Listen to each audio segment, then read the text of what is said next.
Hey everybody, welcome to another Visible Kindness episode. And as I always say, I am so glad to have my guest on here. And I think, as I always say as well, I need to just record my intro because I get more mental health therapy from my guests than I get from my psychiatrist. But I've got somebody I'm so grateful to have Cristy with me today.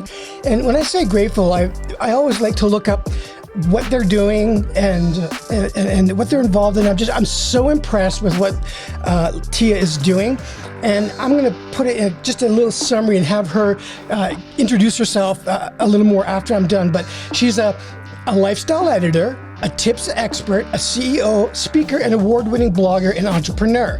Now, when a lot of people have titles like that, you know, and I always wonder, like, okay, how much are they really doing in that space, right? Well, she actually provides lifestyle tips on not only health, but beauty, home, sexual health, mental health, and communication. So it's all about making the uncomfortable comfortable. And again, I feel like my guest is here to help me on the mental health level. And I'm very, very excited to have her here. I want to say this. She was on TEDx and she did an amazing job. It was absolutely spectacular what she did. And she on the show, she talks about stress and how to handle stress. We'll talk about that in the show. But I would like, Tia, I love you, and I'd love you. I would love you if you'd introduce yourself and give us some of your background. And we're on a roll here. So thanks for being on the show. Thank you for having me, Ed. Oh my gosh, this is great. First off, thank you for having me. And Larry, Mary, and Todd, thank you for having me as well. I love them. So I am Tia Cristy. I've been in radio most of my life. And as a personality, I was named one of the top 7 female voices in the country. Which, I mean, what an honor that is. And then kind of just did my thing until the pandemic happened. The company I was with had sold. I had to figure out what I wanted to do from that point forward. And I wasn't willing to move across the country during that. I was near my family, so I wanted to stay there. And I went back to my writing roots. So I was doing a lot of copywriting, different things like that. And then that is when I ended up really working on my mindset, where I wanted to go. I always had this entrepreneurial spirit, and I thought this is what I need to do. And I ended up getting a TEDx at that end of the pandemic, and I realized that everybody was dealing with this crazy amount of stress. And it's funny, when I got selected to do the TEDx, they said, well, what do you want to talk about? And I had like 5 different topics. And I was like, I could talk about this. And like you read, you know, I'm a tips expert. So I have all these tips on like some really cool, crazy stuff. And I was like, oh, I could talk about stress. And they were like, yes, stress. You can talk about stress. And I was like, all right, well, yeah, we'll talk about stress. And, I was very blessed in the fact that it was so well received. It went viral. TED picked it up on their website. So it's not just on TEDx, but it's also on TED's platform.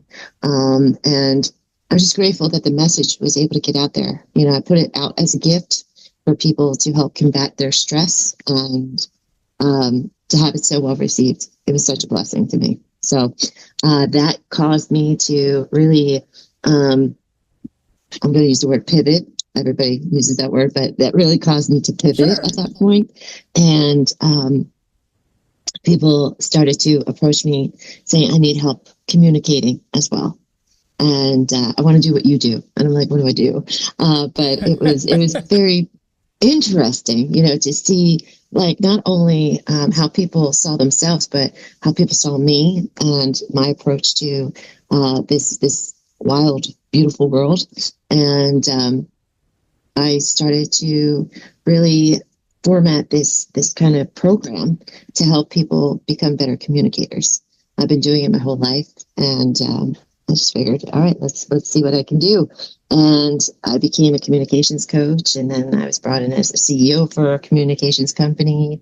And then I really just decided that I wanted to pursue my speaking and my private coaching and things like that. So it was really cool. It was awesome to be able to do that for people, and it's so rewarding. And I really enjoyed myself. And I just did a keynote yesterday, which it was just outstanding. I was invited to Princeton University yesterday, so Oh my that was gosh, congratulations yeah. on that. I know there's no doubt it would have been just really, really great. Yes, thank you. I appreciate it very much. It was funny. I didn't allow it to have that levity until I was done, and I was sitting there at this beautiful restaurant having dinner with my friends, and um, all of a sudden I was like, "Oh my gosh, I just spoke at Princeton University today." So it was awesome, and I just realized that. Um, my vision is really coming to life. And I think that's so important for people to have their visions. We talk about dreams, and I just said this recently to somebody. I said, vision is just a bunch of dreams that with all your heart are meant to be real. And that's what you do. You work to make it real. And that's what I'm doing every day. So. Really great. I love everything you said. I would, and I'm just very impressed with just your candor and your personality and your kindness with how you speak. Not only now, but when I always look at it as much as I can about all my guests, so I know what they're doing and who they are. And I was just very impressed. And you're just very down to earth, which is so nice. You're very comfortable. And I'd like to ask you, how did you going to the background of everything you just shared with us is like, wow. But how did your journey get you from where you were to where you are? Oh, well, I think it's very interesting. I think that I, like a lot of people, had these moments where I was like, "Oh, this is the golden ticket.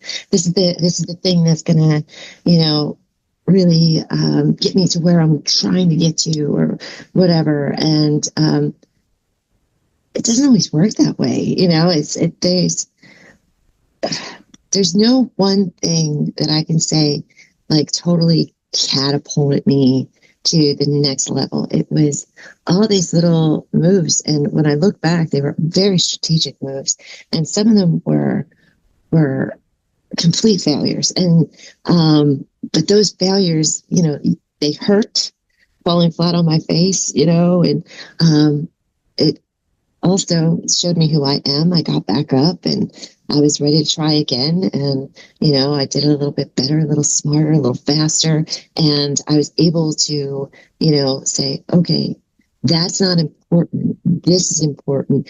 But I will tell you, the one key part that changed everything for me was when I stopped making it about me, and I started making it a gift that I was giving to other people. It was about other people.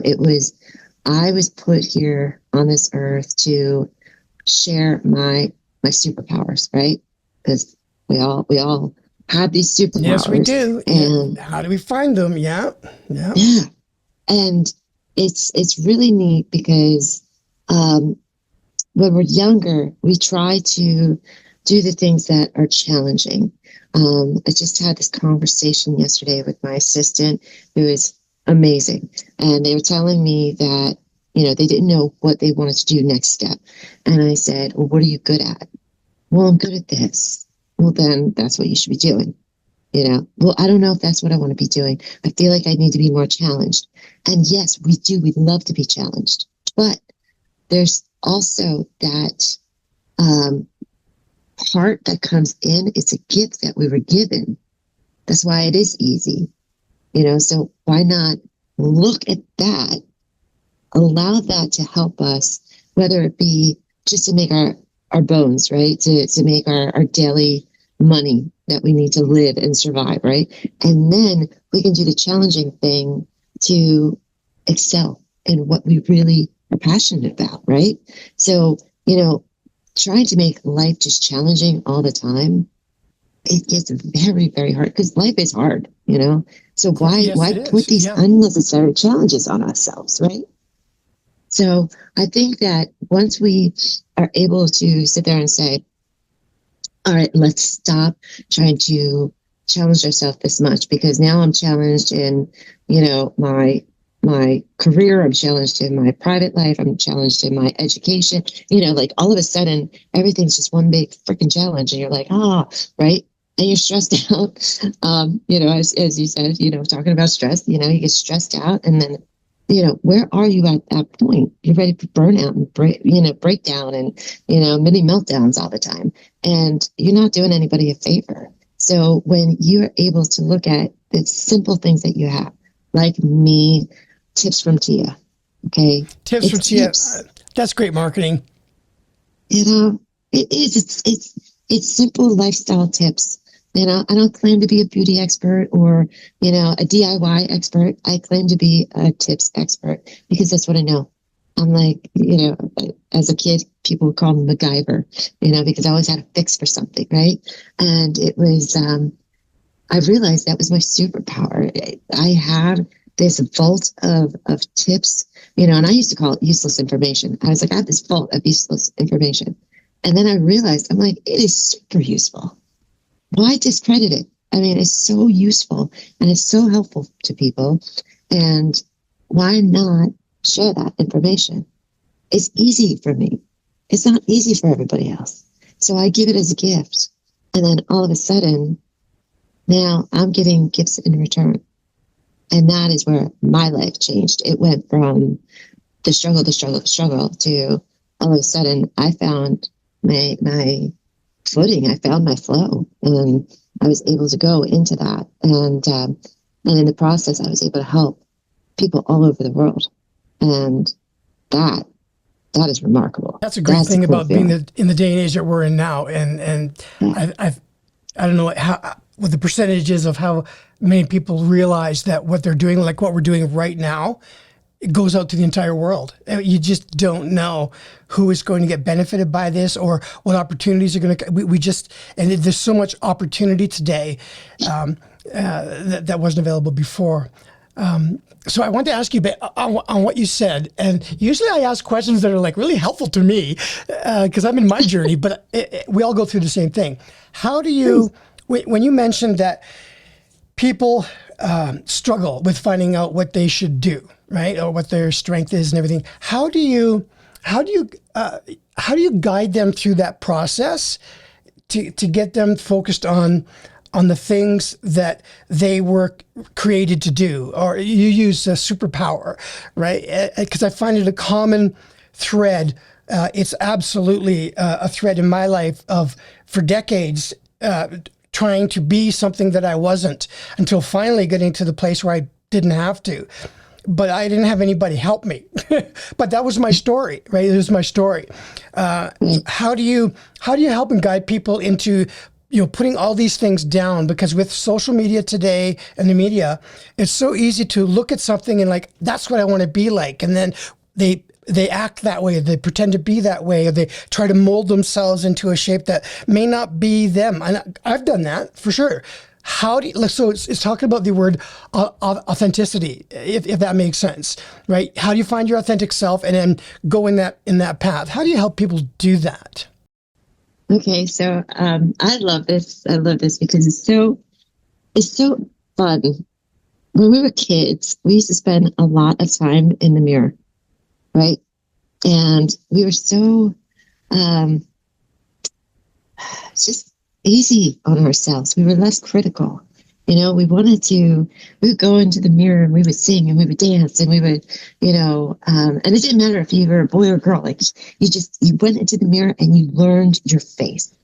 You learned your voice. You learned your hair, your eyebrows, like everything. And now people don't do that. Like as you start to age, you think that you don't have time. Oh, what's the 5-minute makeup for women?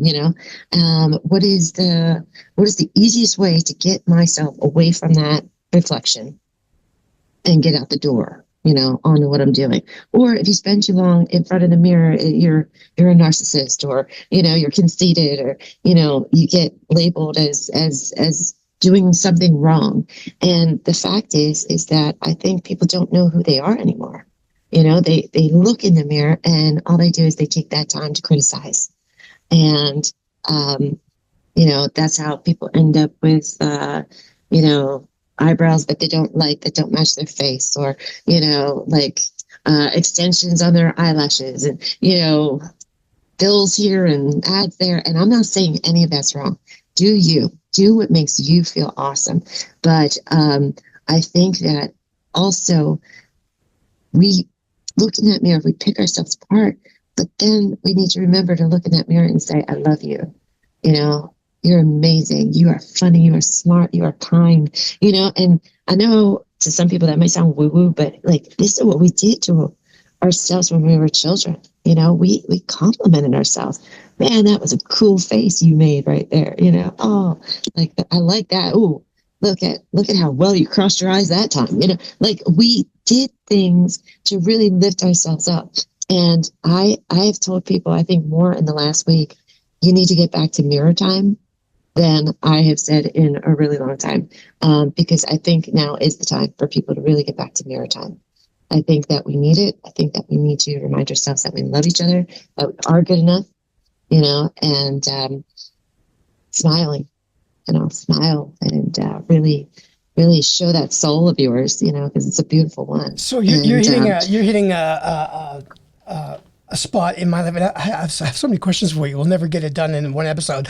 But I love what you just said about smiling, because and I know you. I liked asking you the question before we started. What do you know about me? And you don't. So it's an interesting story. But the reason why I started Visible Kindness, and I don't talk about this a whole lot. I don't mind talking about it, because the mission for it is very different now than what it was when I started it. I've changed it, but I started it in the beginning because my mental health therapist said to me, Ed, you need to start looking up at people. You need to start just smiling and saying hello to strangers. And it just overwhelmed me, because I never did that. And I didn't realize I was looking down all the time. And I was suicidal at the time. And that's why, she knew, she was very good. And she said, you need hobbies that are going to help you just focus on something other than yourself. And that's when I started doing photography and filmmaking. I actually didn't do filmmaking. I went to the zoo and I filmed the elephant and I filmed the lion, and I just got out of my head, which I didn't know that's what I was doing. So I'm talking about people that have serious trauma now, right? Not just ordinary people, isn't the right word to use, but not everybody, we all have difficult times in our life, but then there's people who have trauma. They're at a different level. And so I started looking at people and going, hi. And I felt so insecure, and looking at people, because who's going to be interested? Who's going to say hello back? And people started saying hello back. And that made me feel so good. It made me feel they say hello to me. And it just really elevated me. So I started saying hello all the time to everybody and became very pleasant when I said hello. And then I started doing kind things to people, like opening doors. There's all kinds of kind things we can do. And that's when I started Visible Kindness. And then I started wearing T-shirts that said, one says, one kind word can change someone's entire day. I'm opening up a shop this year for T-shirts and hats and cups, because everybody asks me for these things. But the reason why I wear them is because I was suicidal at the time, and I needed to get out of that mindset. When I wore those shirts, and when you wear shirts with a saying on it, I think you typically forget you're wearing it. And I've told the story a million times, but I'll never forget when this lady at Starbucks said to me, she's an elderly woman. She goes, oh my gosh, she goes, I could use a kind word. And at that time, I was in that depressive state of mind, wasn't even thinking. And then I realized, all right, I'm wearing that shirt. And I looked at her and I said, all right, I'll give you a kind word. And I'm thinking, and I just wanted to be just real honest with her. And I said, I don't know what you've done here. I said, but I don't know if it's your makeup or your hair or just I don't know what it is. I said, but you were just fantastic today. I love just getting my coffee from you. And it blew her mind. It just absolutely, the baristas behind her were listening and they're like, holy cow, the lineup behind me so a situation happened there that elevated people in the entire, well, I shouldn't say the entire coffee shop, but that could hear and see that. And she said, thank you so very much. And of course I felt, oh my gosh, I needed to feel that way. And then she said, coffee's on me. And I said, no way. She goes, oh yes way. And she gave me a free coffee. And I walked out of there feeling 10 feet tall instead of 3 feet, just from a very simple act of kindness like that. And that's what got me pursuing in this direction. I love that story. That is amazing. Yes, one kind word can change a person's life. I mean, it can change the trajectory of so much. And so we have what I call the butterfly effect, and I did a solo episode on that a few weeks ago.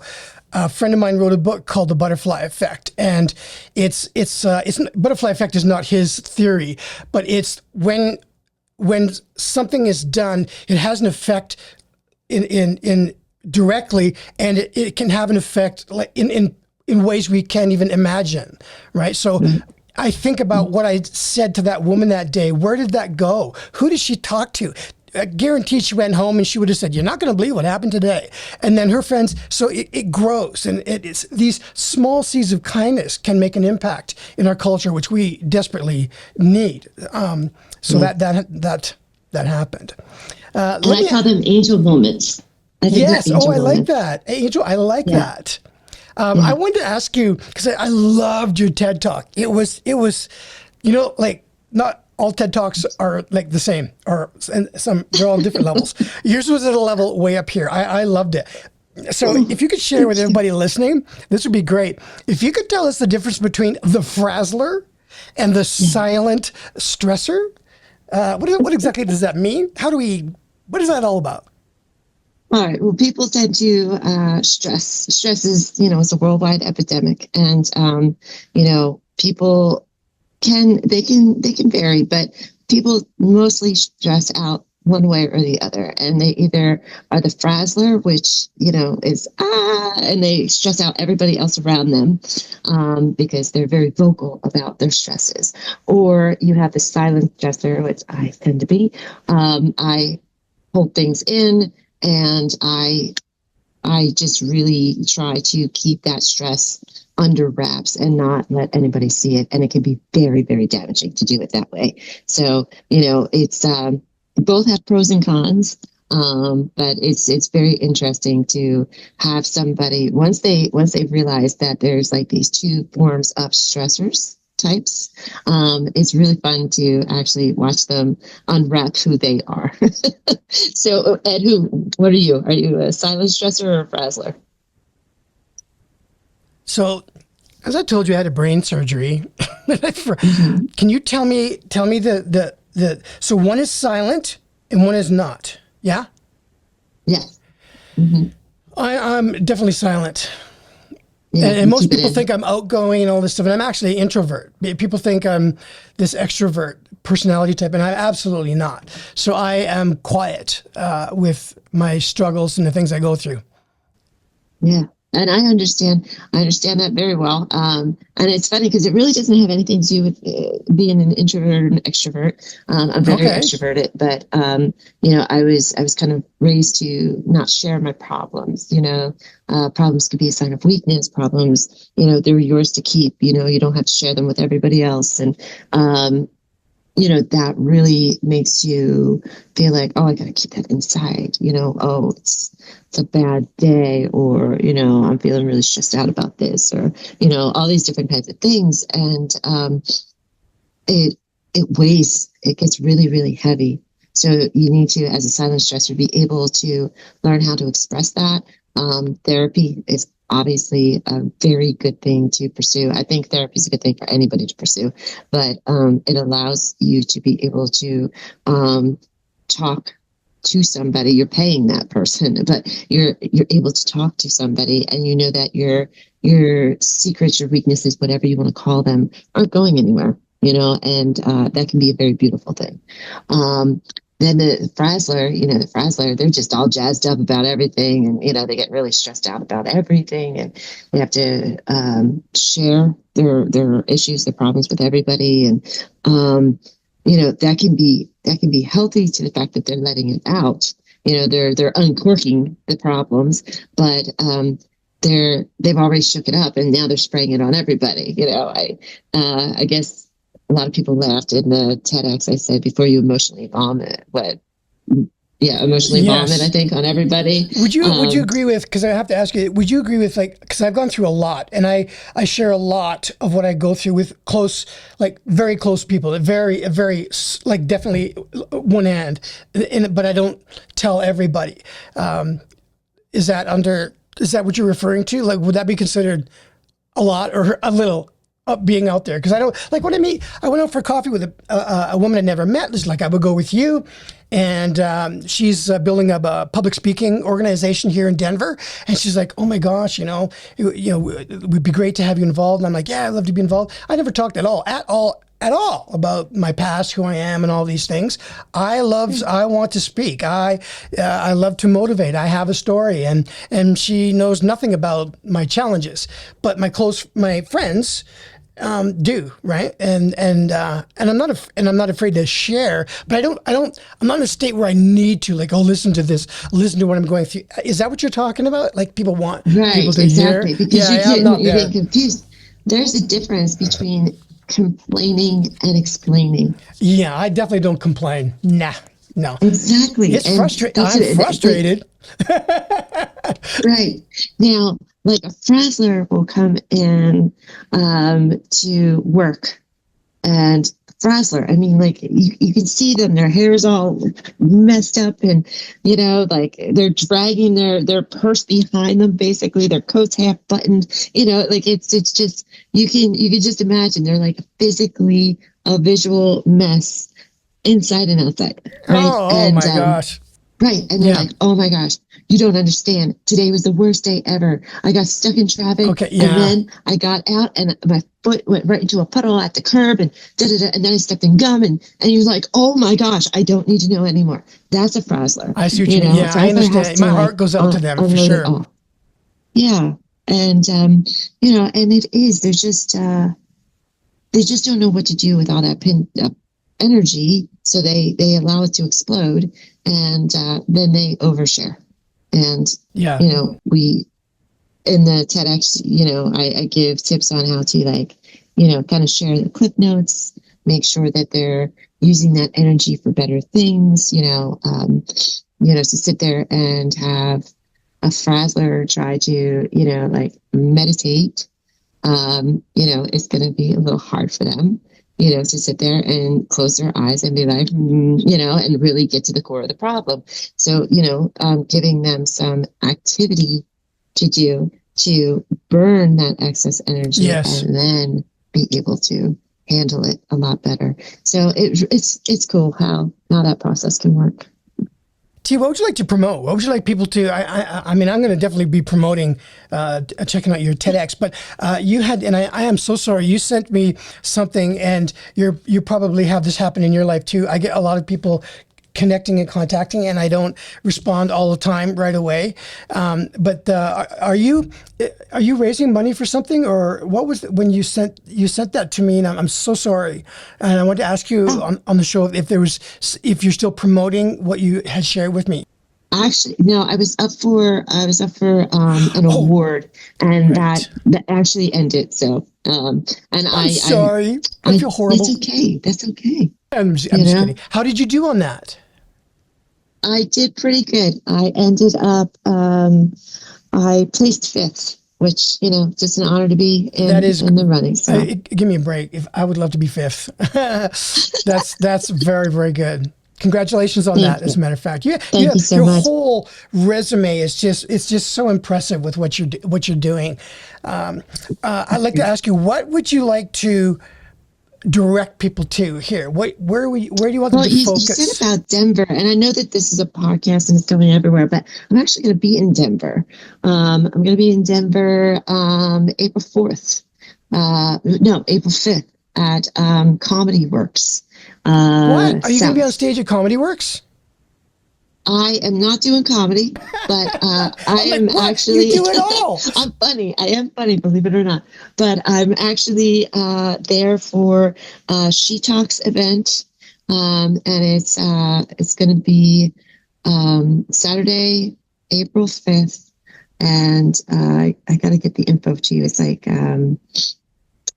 yeah, it's definitely going to be Comedy Works South. They just announced it, and it's Cash Sash and something else. Yeah, I feel so bad. Oh my gosh, I've been there. It's a great club. It's great. Okay. All right. I was going to say you have to help me here. I will get you the links, and if you could add them to our stuff, that would be awesome. Absolutely. So let me, as we get close to the end here, I always like to ask, is there but there's many different ways we can be kind. Many, many, many different ways. Yes. If you could share with us something that you haven't done that you would like to do, or it could be something that's just with you today, or you're thinking about last week, or something you're planning on doing in the future. What is something when it comes to kindness and care for other people that is in that space? Yeah, I think kindness is really important. It's people talk about being nice and being kind and the difference between the two.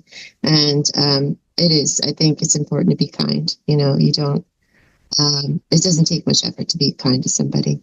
Everything I do, I love to give as a gift, because it's not about me. It's about amplifying, somebody's life, making their life a little bit better. You never know what somebody's going through. So a kind word can make all the difference in the world. And one of the things, like even with me coming out to Denver, that is for a nonprofit with She Talks. And we're helping, kind of elevate women who are trying to get into more of the business space or the entrepreneurial space or something like that. They're really trying to find their way, make their way in the world. And one of the things, like my talk is going to be about listening, and the importance of listening. And also, oh my gosh, I know we're running out of time, but there was this one talk I was giving, and somebody was talking about non-playing characters, and I was like, I just don't believe in non-playing characters. And I was so impacted by that.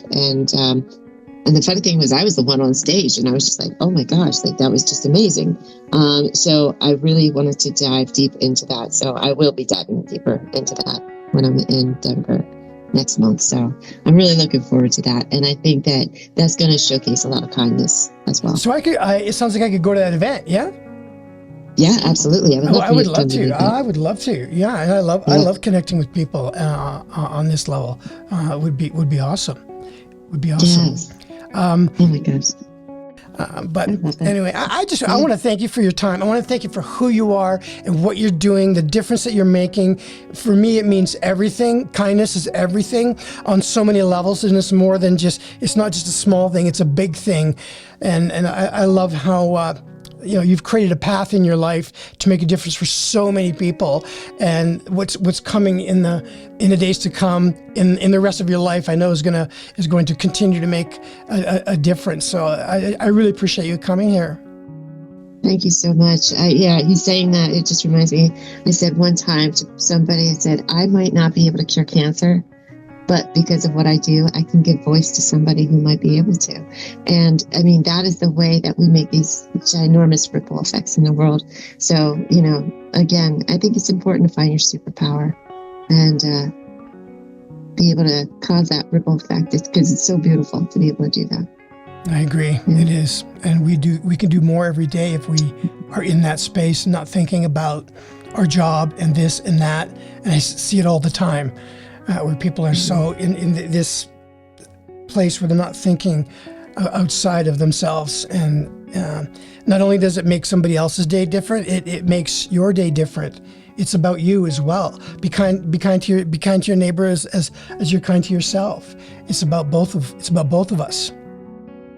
Yeah, thank you, Tia. This was a great conversation. I agree. I had so much fun. Thank you so much for having me. Thank you as well. Thank you, Tia. That was awesome.